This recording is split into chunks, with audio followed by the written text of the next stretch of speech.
అందరికీ నమస్కారము. తాళపత్ర నిధి ఛానల్కు స్వాగతం.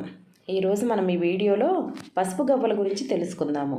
సముద్రం ఒడ్డున దొరికే గవ్వల్లో రకరకాలు ఉంటాయి.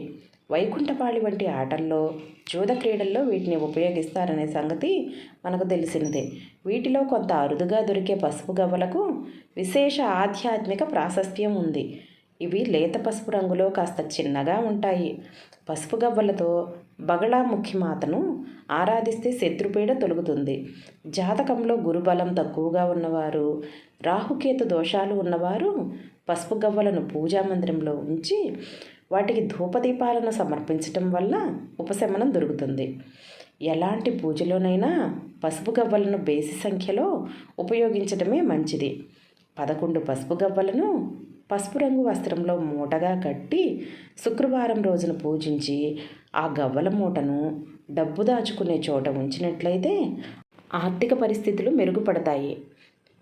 ఈ వీడియో నచ్చితే లైక్ చేయండి, సబ్స్క్రైబ్ చేసుకోండి. ఇలాంటి మరిన్ని వీడియోస్ కోసం పక్కనే ఉన్న బెల్ ఐకాన్ను క్లిక్ చేయండి.